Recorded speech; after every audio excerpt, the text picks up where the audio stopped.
mundo moderno nos ensinou que progresso significa velocidade, crescimento e domínio. Mas no coração da Amazônia, existem povos que seguem outra lógica. Eles vivem sem cidades, sem estradas, sem relógios. E ainda assim sobrevivem onde a maioria de nós não resistiria nem por alguns dias, quanto mais por gerações. E se as sociedades mais avançadas do planeta não fossem aquelas que constroem mais alto, mas aquelas que nunca deixaram de ouvir? Hoje entramos na Amazônia para conhecer povos cuja forma de viver desafia tudo o que pensamos saber sobre progresso. Nas profundezas da floresta amazônica, onde o dossel se fecha e a luz do sol luta para tocar o chão, um outro mundo se organiza. Aqui, a mata não se abre, ela se aproxima. A umidade permanece suspensa no ar. Insetos vibram sem serem vistos. E cada som, por menor que seja, carrega significado. Este é o território Yanomami. Um lugar onde sobreviver não depende do isolamento, mas da união. Para os Yanomami, a ideia de lar não existe para separar famílias, ela existe para reuni-las. No centro da vida comunitária está o chabono, uma grande construção circular feita de madeira, folhas de palmeira e conhecimento vivo transmitido ao longo de gerações. Visto de cima, o chabono parece orgânico, quase como um ninho que brotou diretamente do solo da floresta. Por dentro, ele pulsa. Dezenas de famílias vivem sob o mesmo teto, dispostas ao redor de um espaço central aberto, onde o fogo arde, os rituais acontecem e a vida cotidiana converge. Os Yanomami habitam regiões do norte do Brasil e do sul da Venezuela, em algumas das áreas mais remotas e biologicamente densas da Amazônia. Suas aldeias são separadas por rios sinuosos, raízes entrelaçadas e trilhas invisíveis para quem não pertence ao lugar. Aqui não existem mapas escritos. A geografia é memória. Cada curva do rio, cada pedra, cada mudança no som da floresta é lembrada. A própria mata se torna um arquivo vivo, capaz de alertar, orientar e proteger. Construir um novo chabono não é apenas erguer uma estrutura. É dar continuidade à vida. Primeiro, escolhe-se a clareira com extremo cuidado. Grandes pilares de madeira são erguidos. Camadas de folhas de palmeira são entrelaçadas acima, sobrepostas como escamas. A estrutura se fecha em círculo, deixando uma abertura no centro, uma ligação direta com o céu. Nada no chabono é decorativo. Cada elemento responde ao ambiente. O telhado respira com o vento, permitindo que a fumaça escape e afastando insetos. A chuva é aceita em pequenas quantidades, refrescando o solo. A luz do fogo reflete nos corpos, ferramentas e rostos, criando um ritmo comum de calor e proteção. Quando a noite cai, a floresta desperta. Grilos, morcegos e animais noturnos se movem além das paredes de folhas. O perigo existe em todos os lugares. Mas dentro do chabono, as famílias se aproximam. O fogo se torna o centro de gravidade.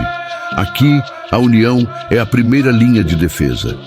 Durante gerações, observadores externos chamaram os Yanomami de primitivos ou atrasados. Esse julgamento ignora uma verdade essencial.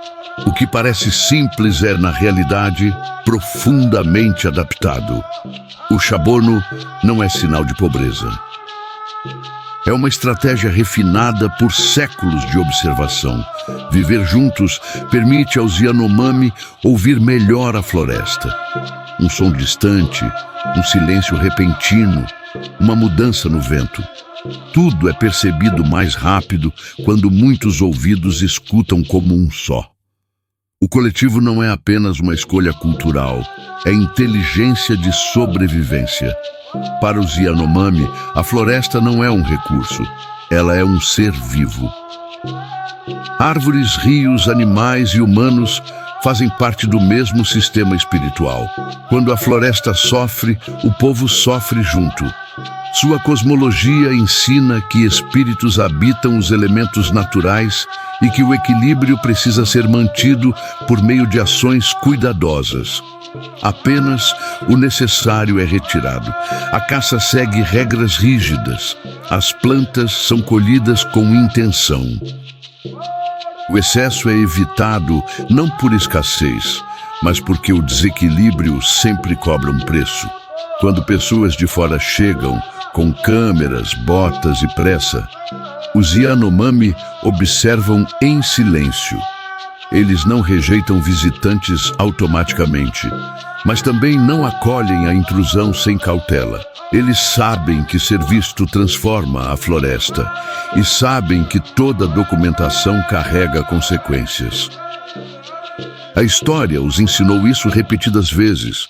O contato trouxe doenças, violência e perdas. Comunidades inteiras foram enfraquecidas por encontros que jamais buscaram. O que alguns chamam de abertura, eles aprenderam a reconhecer como vulnerabilidade. Ainda assim, os Yanomami não estão congelados no tempo. Em algumas aldeias, existe contato limitado. Postos de saúde, rádios e, ocasionalmente, escolas aparecem nas bordas de seu mundo. Mas tudo permanece sob controle rigoroso, sempre subordinado à lei ancestral.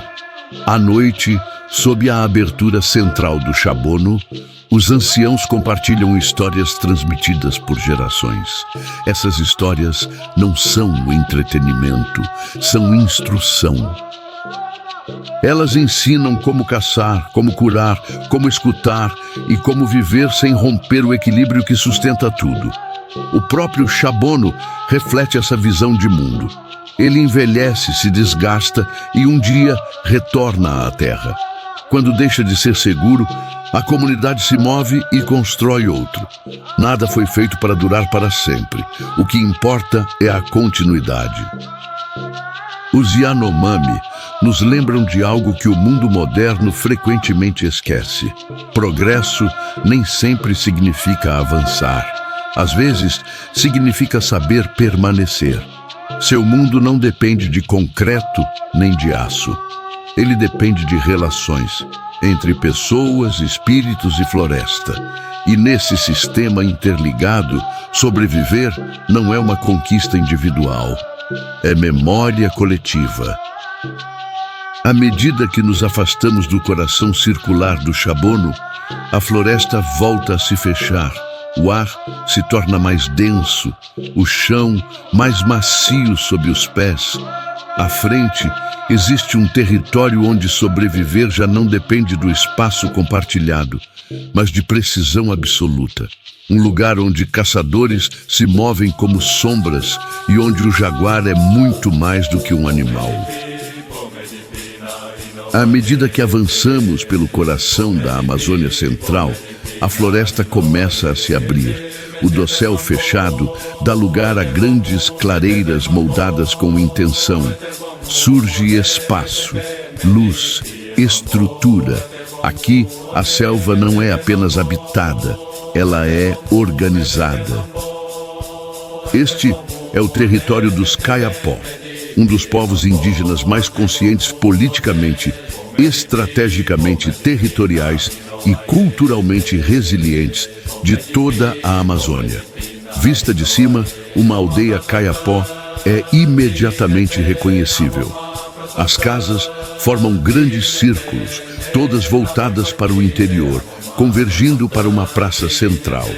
Esse espaço não está vazio. Ele é o coração da comunidade. É ali que decisões são tomadas, rituais acontecem e a vida coletiva se manifesta. Nada foi disposto ao acaso. Para os Kayapó, o espaço comunica valores. O círculo simboliza equilíbrio. A praça representa unidade. Cada construção reforça uma ideia fundamental. A força do povo nasce do enfrentamento coletivo da realidade, não do isolamento individual. O território Kayapó se estende por vastas áreas do Brasil Central, abrangendo florestas densas, rios extensos e regiões de transição com o Cerrado.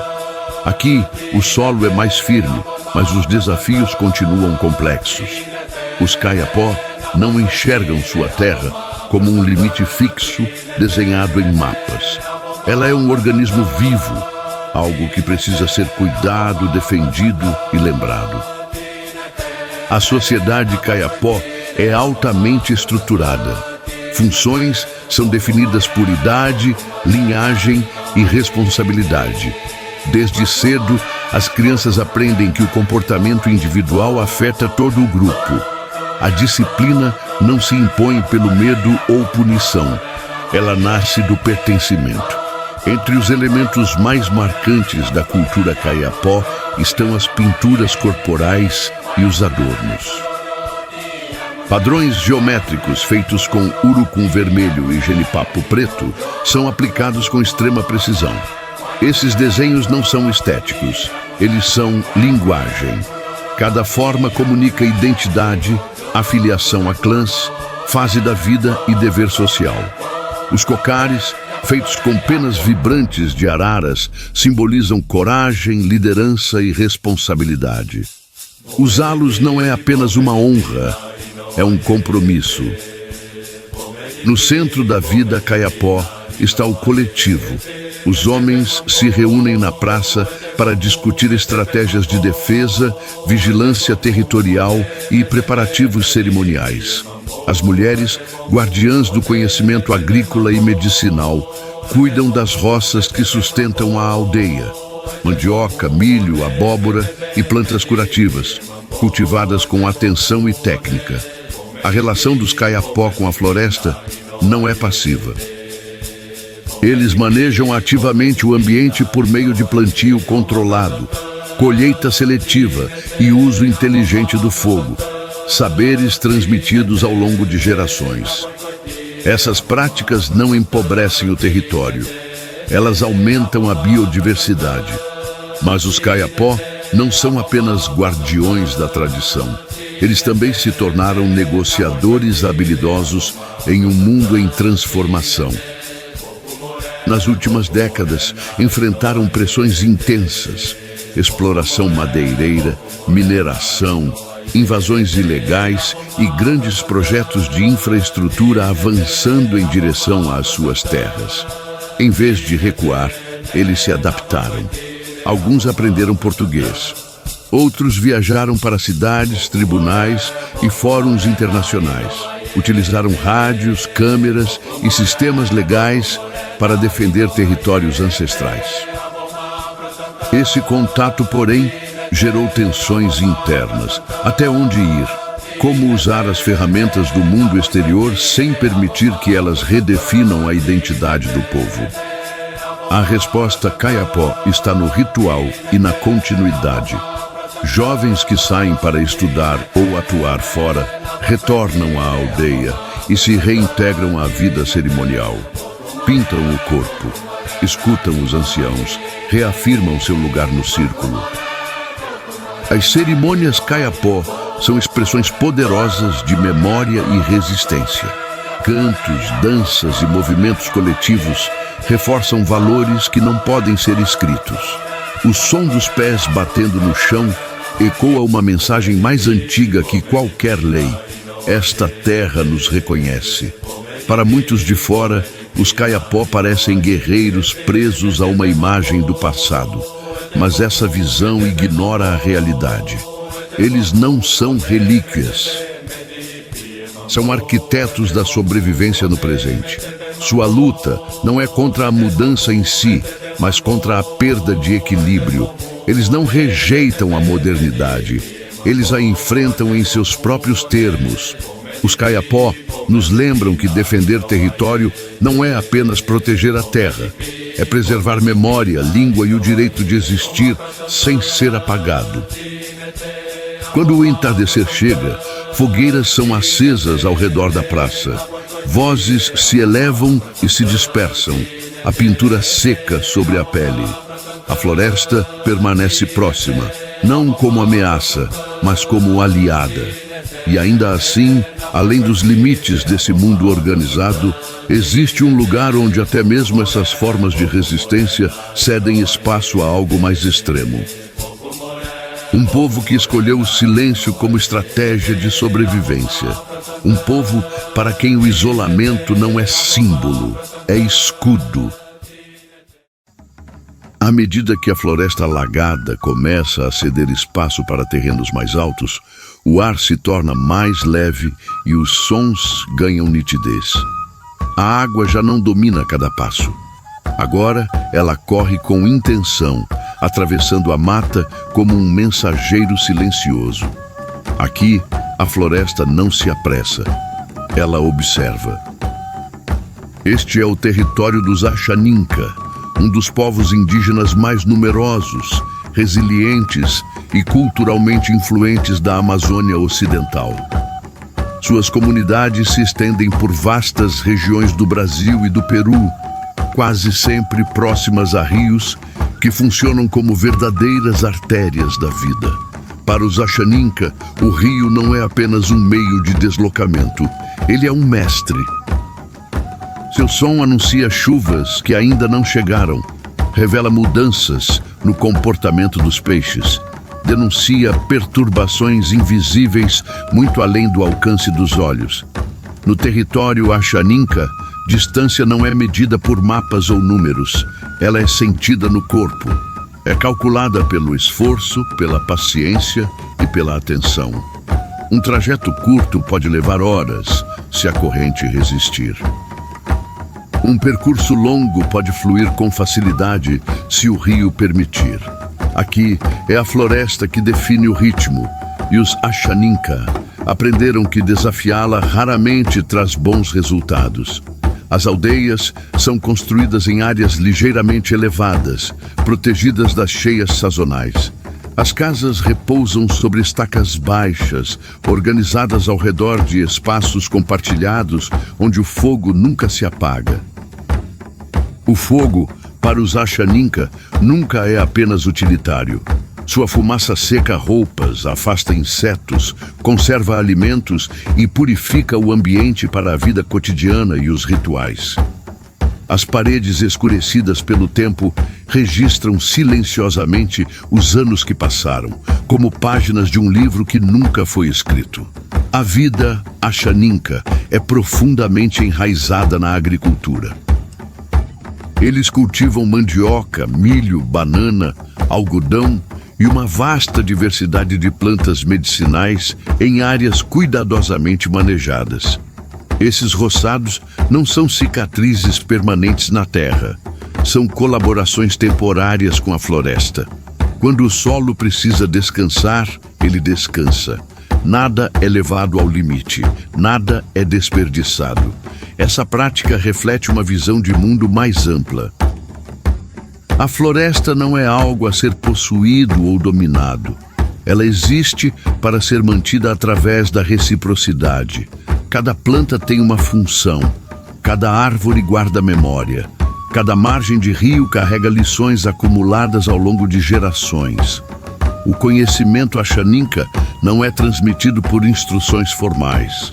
Ele é aprendido pelo olhar. As crianças observam os mais velhos preparar remédios, tecer fibras, entalhar ferramentas e interpretar sinais quase imperceptíveis do ambiente. Quando a chuva se aproxima, o ritmo diminui. Quando o céu se abre, o movimento retorna. A vida segue os ciclos naturais, não horários fixos. No centro da espiritualidade, Ashaninka, está um vasto entendimento das plantas e de suas propriedades. A cura não é separada da rotina. Ela está presente no cotidiano, nas cerimônias e na responsabilidade coletiva. A doença não é vista apenas como um problema físico, mas como um desequilíbrio entre corpo, espírito e ambiente. Nas últimas décadas, o contato com o mundo exterior se intensificou. Alguns Ashaninka viajam para cidades em busca de estudo, trabalho ou articulação política. Retornam vestindo roupas modernas, falando novas línguas, carregando ideias e objetos de fora da floresta. Mas o retorno nunca é automático. Quem volta passa por rituais simples, porém significativos. A comunidade se reúne, o fogo é aceso, folhas aromáticas são queimadas, canções são entoadas, a mensagem é clara. O mundo de fora pode te transformar, mas não deve te apagar. Para os Ashaninka, a modernidade não é rejeitada, ela é filtrada. Ferramentas podem ser incorporadas, valores não. A tecnologia pode entrar. A lei ancestral permanece central. Eles seguem um princípio antigo e inegociável. Se você retira algo da floresta, também precisa aprender a cuidar dela. Após colher uma planta, uma pequena oferenda é deixada para trás. Uma folha, uma palavra, uma pausa. Porque tudo possui espírito e tudo merece respeito. O rio continua sendo um canal essencial de comunicação. Seu som muda antes das tempestades. Seu fluxo denuncia movimentos invisíveis rio acima. A água fala e eles escutam. Quando a noite cai, as atividades diminuem. As pessoas se reúnem próximas ao fogo, compartilhando alimento e conversas tranquilas. Ao fundo, a floresta emite um murmúrio constante, não como ruído, mas como presença. Em um mundo movido pela aceleração, os Ashaninka medem o tempo de outra forma, pelo deslocamento da água, pela força das pernas nas trilhas da mata. Pela luz que atravessa as folhas ao amanhecer, eles nos lembram que progresso nem sempre significa avançar. Às vezes, significa saber voltar, sem esquecer quem você é. À medida que deixamos o território Ashaninka, o rio se estreita e a floresta se torna mais organizada, mais geométrica. À frente, nos espera um povo cuja resistência se expressa em formas, rituais e força coletiva. Guerreiros que transformaram a própria floresta em uma defesa viva. À medida que deixamos para trás aldeias estruturadas e praças abertas, a floresta muda pela última vez. Os caminhos desaparecem, a luz se dissolve, o ar se torna mais pesado, mais denso, quase resistente ao movimento. Aqui, até avançar, é incerto. Estamos entrando no Vale do Javari, uma das regiões mais inacessíveis do planeta. Um labirinto de rios entrelaçados, planícies alagadas, copas fechadas e um solo capaz de engolir um passo descuidado. Este não é um lugar que recebe visitantes. É um lugar que testa intenções. Dentro desse território vasto e quase impenetrável vivem os Korubo, um dos povos indígenas mais isolados da Amazônia. Diferente de muitas comunidades amazônicas, os Korubo não constroem aldeias permanentes pensadas para durar gerações. Eles vivem em pequenos grupos altamente móveis, erguendo abrigos temporários feitos de folhas de palmeira e estruturas leves, projetadas para serem abandonadas quando necessário. Aqui, permanência é risco, fixação é vulnerabilidade. Para os Korubo, o isolamento não é um vestígio do passado. É uma escolha consciente, uma estratégia de sobrevivência. A história de contato com o mundo exterior é marcada por perdas profundas. Aproximações forçadas, especialmente nas últimas décadas, trouxeram doenças, violência e mortes repentinas. Linhas familiares inteiras desapareceram em questão de dias. O que alguns chamaram de primeiro contato, os Korubo lembram como tragédia. Dessas experiências surgiu uma compreensão clara. Evitar é proteger. Manter distância é defesa. Os Korubo se movem pela floresta de formas quase impossíveis de rastrear. Suas rotas fazem sentido apenas para eles. Não deixam trilhas evidentes, nem marcas permanentes, nem sinais pensados para serem lidos por outros. A própria floresta se torna seu disfarce. Eles caçam usando pesadas clavas de madeira e arcos curtos, confeccionados com madeiras densas e fibras vegetais. A pesca acontece em igarapés estreitos e cursos d'água escondidos, onde a água é calma e a visibilidade mínima. Coletam frutos que crescem apenas em ambientes extremamente úmidos, onde poucos forasteiros conseguem permanecer por muito tempo. Nada é aleatório. Cada decisão considera o risco. Cada movimento é calculado. A língua dos Korubo é conhecida apenas em fragmentos. Suas histórias circulam dentro do grupo e raramente ultrapassam seus limites. Para eles, o silêncio não é vazio. É inteligência. Chamá-los de o povo do silêncio não significa que não falem. Significa que sua presença é sutil, quase invisível. Eles observam sem serem vistos. Escutam sem se anunciar. Percebem mudanças muito antes que se tornem evidentes. Em sua visão de mundo, o exterior está repleto de perigos invisíveis. Vírus, armas, fronteiras impostas, estradas que cortam a floresta sem permissão. Evitar essas ameaças não é medo, é memória. A sociedade moderna costuma romantizar o isolamento, transformando-o em mistério ou mito. Mas os Korubo não são símbolos. Eles são uma comunidade viva, tomando decisões racionais baseadas em experiências reais. Seu isolamento não é rejeição da humanidade. É uma recusa em desaparecer. Para sobreviver aqui, os Korubo dependem inteiramente da integridade da floresta. Cada árvore importa, cada curso d'água importa, cada movimento animal é observado. Não existe margem para excesso. Não há espaço para desperdício. Se um abrigo se torna inseguro, eles se deslocam. Se um caminho fica exposto, mudam de direção. Flexibilidade é vida. Quando a noite cai sobre o território Korubo, a floresta não se anuncia. Não há grandes fogueiras, não há reuniões abertas, não há centros visíveis. A escuridão é total. O silêncio é intencional. E ainda assim, dentro desse silêncio, existe uma vigilância mais afiada do que qualquer sistema de monitoramento moderno. Cada som é avaliado, cada ausência é percebida. Os Korubo nos obrigam a encarar uma verdade desconfortável. Isolamento nem sempre é fragilidade. Às vezes, é a forma mais extrema de resistência. Eles nos fazem uma pergunta sem pronunciá-la em voz alta. Quem está realmente isolado?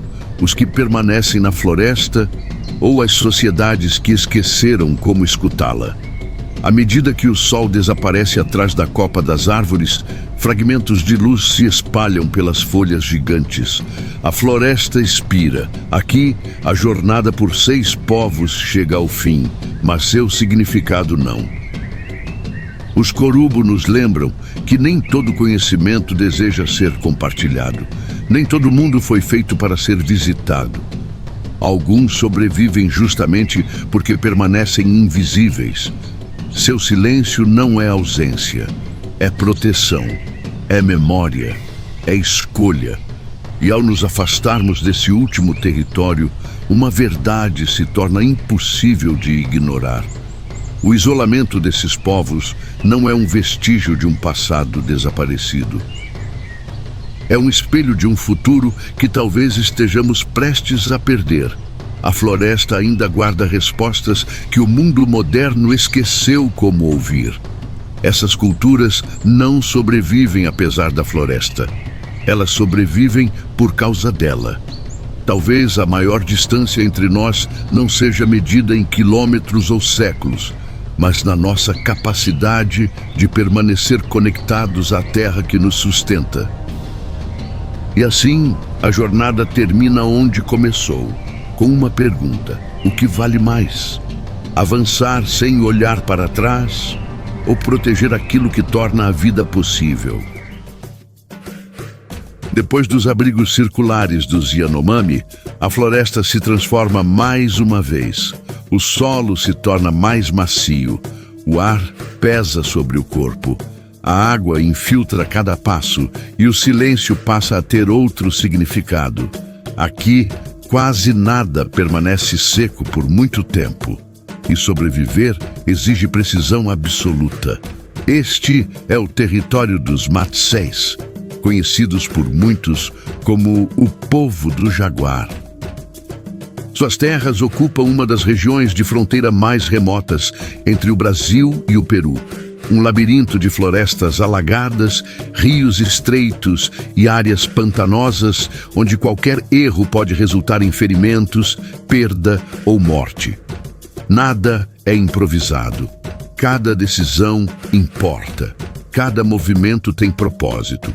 Para os Matseis, a floresta não é um espaço a ser explorado. Ela é um sistema que precisa ser lido. Os caminhos não são marcados por trilhas visíveis ou sinais deixados para estranhos. Eles são memorizados através de sons, odores, inclinações do terreno e alterações quase imperceptíveis na vegetação. Um galho quebrado fora de lugar. Uma mudança repentina no canto das aves. O silêncio dos insetos, onde antes havia atividade. Tudo pode indicar perigo ou oportunidade. A caça ocupa um papel central na vida dos Matseis, mas não representa domínio sobre a natureza. Ela é uma extensão do conhecimento. Antes de sair para caçar, os homens pintam o rosto com padrões escuros que evocam o jaguar. Não é adorno, é transformação. Para caçar bem, é preciso pensar como o animal, mover-se como ele e observar sem ser percebido. Os Matseis utilizam longas zarabatanas, feitas de madeira de palmeira e fibras endurecidas, capazes de lançar pequenos dardos com precisão letal. Esses dardos são preparados com venenos naturais extraídos de plantas e animais, seguindo processos refinados ao longo de gerações. Entre as substâncias mais conhecidas fora da floresta está aquela derivada da rã Philomedusa bicolor, frequentemente chamada de cambô. Mas para os Matseis, isso não é espetáculo ritual nem tendência moderna, é medicina. Seu uso é regido por regras rígidas, dosagens exatas e profundo entendimento. Utilizado de forma incorreta, pode causar danos. Aplicado corretamente, pode curar. Essa precisão revela algo maior sobre o conhecimento Matseis. Eles detêm um dos sistemas de medicina tradicional mais sofisticados de toda a Amazônia. Diferente de muitos povos cujo saber foi registrado por pesquisadores externos, os Matseis escolheram outro caminho. Criaram seu próprio compêndio médico. Um registro escrito por anciãos Matseis em sua própria língua, documentando centenas de plantas, remédios, preparações e diagnósticos. Possivelmente um dos registros etnobotânicos indígenas mais detalhados de toda a região amazônica. As aldeias Matseis são construídas em áreas levemente elevadas para escapar das inundações constantes. Grandes casas comunais, cobertas por extensos telhados de palha, concentram a vida coletiva. Dentro desses espaços, o conhecimento circula de forma oral, por meio de histórias, demonstrações e observação contínua. Aprender aqui não é receber instruções formais, é viver junto, é absorver. Durante décadas, muitos outsiders descreveram os Matseis como agressivos ou instáveis. Essa reputação não surgiu de sua natureza, mas de sua história. Invasões repetidas, contatos forçados, surtos de doenças e pressões territoriais ensinaram que cautela era sobrevivência. O que alguns chamaram de hostilidade era, na verdade, defesa. Para os Matseis, o jaguar não é apenas um predador, ele é um mestre, um exemplo de paciência, atenção e respeito ao equilíbrio. Em rituais e danças, os caçadores imitam os movimentos dos animais, jaguar, queixada, anaconda, não como encenação, mas como aprendizado. Cada gesto carrega estratégia, cada movimento transmite conhecimento. Na visão de mundo Marcés, não existe uma fronteira rígida entre humano e natureza. A floresta observa, o corpo guarda memória, o espírito responde. A cura não separa o físico do espiritual, porque a própria doença é entendida como um desequilíbrio dentro de um sistema maior. Mas esse conhecimento enfrenta um desafio crescente. Tudo o que os Matseis sabem depende diretamente da integridade da floresta. À medida que o desmatamento, a mineração e as estradas avançam em outras partes da Amazônia, uma pergunta se torna cada vez mais urgente. Como preservar um saber que só existe onde a floresta ainda está viva? Os anciãos repetem um alerta frequente entre o povo Matseis. Se a floresta morrer, nós morremos com ela. Mesmo sob pressão crescente, os Matseis continuam se adaptando sem abrir mão da identidade. Eles se relacionam com o mundo exterior de forma seletiva, escolhendo cuidadosamente o que aceitar e o que recusar. Sua sobrevivência nunca dependeu apenas do isolamento. Dependeu do discernimento. Quando a noite cai sobre seu território, a floresta não se cala, ela escuta. E eles também. Aqui, sobreviver não é apenas uma questão de força, é saber quando avançar, quando esperar e quando não ser visto. Os Matseis permanecem porque compreenderam algo que o mundo moderno insiste em esquecer. O conhecimento não é algo que se extrai da natureza. Ele é conquistado ao viver dentro dela. E agora, enquanto seguimos adiante, o solo encharcado começa a subir. O ar se torna um pouco mais leve. À frente nos espera um povo cuja resistência não se manifesta pela caça ou pela medicina, mas por uma relação profunda e inquebrável com rios, plantas e equilíbrio espiritual. Um povo que aprendeu a retornar, sem esquecer quem é. Onde a floresta começa a se abrir e o rio se alarga como um espelho vivo, nasce outra forma de existir. Aqui, o horizonte deixa de ser escondido pelas árvores densas. Ele respira, reflete o céu e se move com a corrente. Este é o território ticuna. Um mundo moldado não por estradas, horários ou fronteiras, mas pela água. Para o povo ticuna, o rio nunca foi apenas um caminho. Ele é origem, memória, alimento e tempo. Suas cheias e vazantes não são vistas como tragédias naturais, mas como mensagens. Avisos claros que indicam quando avançar, quando esperar, quando plantar e quando retornar. Os ticuna vivem em comunidades distribuídas entre Brasil, Peru e Colômbia, acompanhando o curso de rios extensos e imprevisíveis. Aqui, distância não se mede em quilômetros, mas em correnteza, esforço e estação.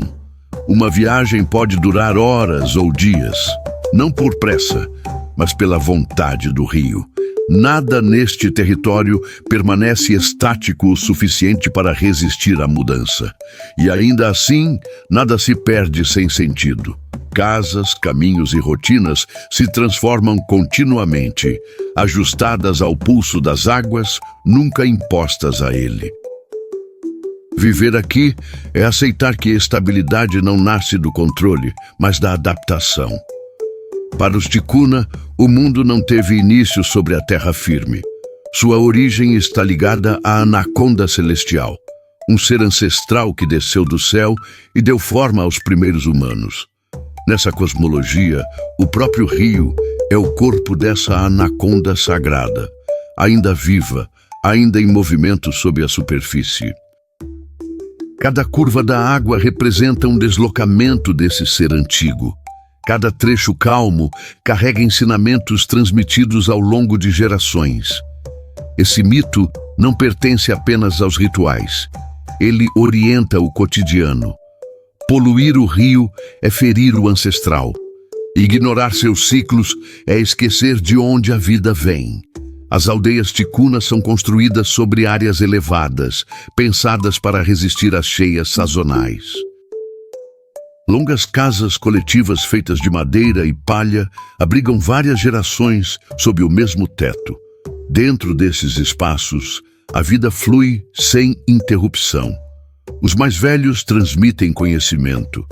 As crianças aprendem observando. As histórias circulam livremente entre passado e presente. Entre os Ticuna, cooperação não é um valor abstrato, é necessidade prática. Quando alguém constrói uma casa, toda a comunidade participa. Na época da pesca, as canoas avançam juntas. Os lançamentos de rede são coletivos e a partilha é regra. Ninguém se alimenta sozinho daquilo que pertence a todos. Aqui, riqueza não se mede por acúmulo, ela se mede por equilíbrio entre pessoas, rio, floresta e memória. A força do grupo sempre supera o sucesso individual, porque sobreviver depende de confiança mútua. Um dos momentos mais marcantes da vida ticuna é o ritual de passagem da jovem para a vida adulta, conhecido como a Festa da Moça Nova. Durante esse período, as jovens passam por ensinamentos, preparação e reflexão. Seus corpos são pintados com padrões geométricos negros, feitos a partir do fruto do genipapo. Esses desenhos não são ornamentais, eles formam uma linguagem visual. Cada traço registra linhagem, identidade, responsabilidade e pertencimento. Cada forma carrega um significado compreendido por toda a comunidade. Os homens usam máscaras que representam animais sagrados, como a onça, o tapir, grandes peixes do rio e a própria anaconda. Quando dançam, não encenam para espectadores. Eles se movem como extensões da floresta e da água, unindo ritmo, gesto e mito em uma única expressão. Nesses momentos, a separação entre humano e natureza simplesmente desaparece. Nas últimas décadas, o contato com o mundo exterior se intensificou. Escolas, comércio e tecnologias de comunicação chegaram a algumas comunidades ticuna. Barcos motorizados encurtaram distâncias. Rádios passaram a levar vozes além das margens, mas nenhuma mudança é aceita sem reflexão. Os ticuna escolhem cuidadosamente o que incorporar e o que preservar. Ferramentas podem mudar. A língua, os rituais e a visão de mundo permanecem. A vestimenta pode se transformar. A identidade não. Um ancião ticuna resumiu esse equilíbrio em uma frase simples. Um povo sem mito é como uma árvore sem raiz. Para os ticuna, sobreviver nunca significou dominar a floresta ou controlar o rio. Sempre significou escutar. Escutar o nível das águas, o movimento dos animais, o vento e a memória dos ancestrais. Escutar o que a terra permite e o que ela nega. Enquanto grande parte do mundo moderno corre para impor sua vontade à natureza, os ticuna continuam a caminhar com ela. E talvez seja exatamente por isso que resistem. Porque entenderam que viver bem não tem a ver com velocidade, expansão ou posse, mas com pertencimento. Agora, Ao deixarmos para trás o rio largo e aberto, entramos em outro tipo de mundo. Um lugar onde a casa já não se estende ao longo da água, mas se fecha em círculo. Onde a floresta se aproxima ainda mais e onde a união se torna a primeira linha de defesa.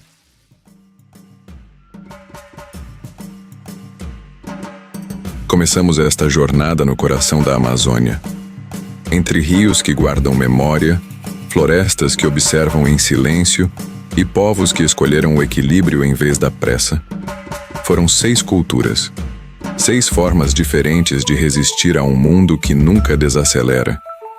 Mas a Amazônia não está sozinha. Em outras partes do planeta, longe das cidades e ausentes da maioria dos mapas, existem povos que ainda vivem guiados por leis antigas. Gentes que aprenderam a sobreviver no gelo e não no calor, no silêncio e não no ruído, na altitude e não no conforto. Desertos, tundras congeladas, montanhas extremas, ilhas isoladas, savanas sem fim. Cada ambiente moldou uma forma única de existir. Essas histórias não são vestígios de um passado distante. Elas são respostas vivas a uma pergunta que todos nós enfrentamos: como seguir adiante sem perder quem somos? No próximo capítulo desta jornada, deixamos a Amazônia para trás e viajamos pelo mundo, para conhecer povos de todos os continentes, marcados por ambientes extremos e por uma sabedoria construída ao longo de milhares de anos. Se você acredita que essas histórias precisam ser contadas, se sente que esse caminho deve continuar, escreva parte 2 nos comentários, porque alguns conhecimentos só sobrevivem quando alguém escolhe escutar. E esta jornada está apenas começando.